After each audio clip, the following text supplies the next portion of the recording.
pagnanakaw kagabi. Yan naman ang road report ni Tricia Zafra. Tricia.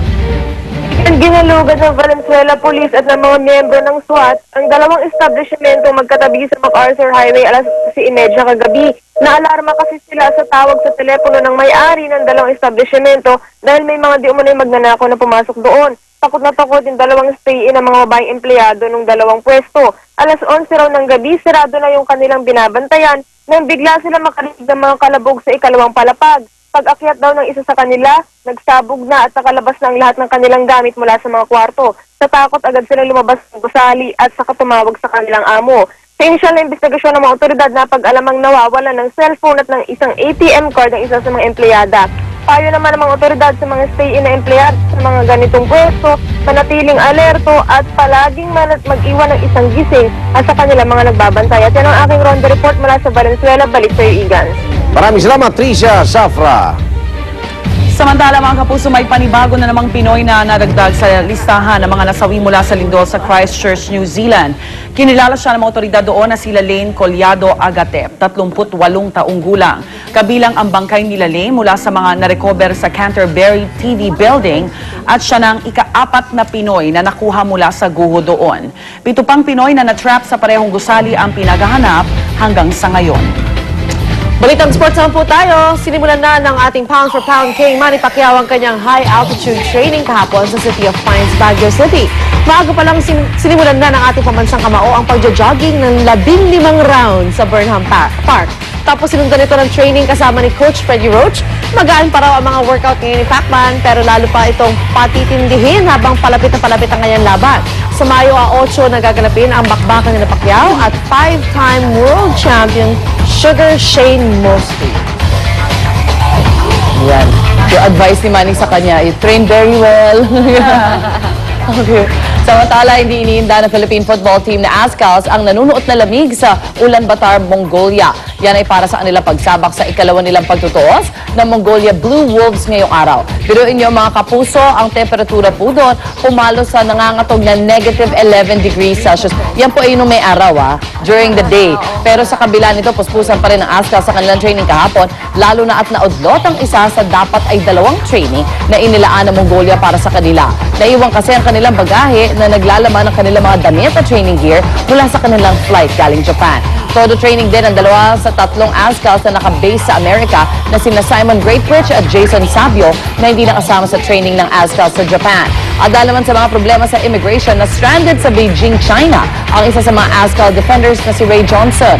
Kaya naman naisipan na lang niyang magpunta ng South Korea at mula doon saka siya pupunta ng Mongolia ngayong araw para lang umabot sa kanilang laban. Go guys! May update naman tayo sa nagaganap na tensyon ngayon sa bansang Bahrain kung saan 7 tao na ang namatay. Matapos magkaroon ng gulo sa pagitan ng mga pulis at mga nagrarally. At ilang mga tropa mula sa Saudi Arabia ang pumasok na po sa Bahrain sa pamamagitan ng pagtawid ng tulay na naghihiwalay sa dalawang bansa. Kitang-kita po yan sa larawang inilabas ng Bahrain Television bilang pagsuporta ng Saudi government sa gobyerno ng Bahrain. Ayon sa eksperto, ang pagpunta sa Bahrain ng Saudi forces ay isang paraan upang mapigilan ng pagkalat pa ng kaguluhan sa Saudi Arabia. At ito naman ang isang amazing balita mga kapuso, isang lola ang itinanghal na world's oldest person ng prestiyosong Guinness World Records kamakailan. Siya po si Lola Bessie Cooper na 114 years old na at ipinanganak noong August 26, 1896 sa Tennessee, USA. Biruin niyo po 21 US presidents na ang kanyang pinagdaanan mula kay President Grover Cleveland hanggang kay President Barack Obama. At ano nga bang sekreto ng long life ni Lola Bessie? Naku, ito, simple lang. Hindi daw siya kumakain ng junk food. It's over for us. Mga preservatives. Over. Na parang mga Hapon, ang haba ng buhay. Totoo yan. Diba? They eat well, they eat love. Yes. Sige na nga. Bulungan na. Lola, may junk food. Okay, narito ang hinit panahon ni Love Juver. Love.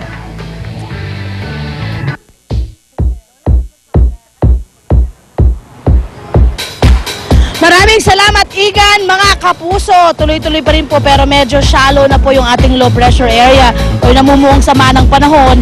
Yan po ay nasa 50 kilometers po ng norte ng Puerto Princesa sa may Palawan yan, mga kapuso. Pero apektado po ang Southern Luzon. Ayan, apektado ang Southern Luzon, Visayas at Mindanao. Makakaranas po tayo ng madalas na maulap na kalangitan na may mga kalat-kalat na pag-ulan, pagkidlat at pagkulog. Ang Metro Manila naman po at natitirang bahagi ng ating bansa, mga kapuso, ay magkakaroon ng bahagi hanggang sa kuminsan ay maulap na pulo-pulong pag-ulan, pagkidlat at pagkulog. Ating pong sunrise, 6:04 ng umaga at ang ating pong sunset ay 6:06 mamayang hapon. Narito naman po ang mga temperature and weather conditions sa iba pang bahagi ng Pilipinas. Tandaan niyo po mga kapuso, sa kahit ano pa mang hamon ng panahon, manatiling alerto at mahinahon.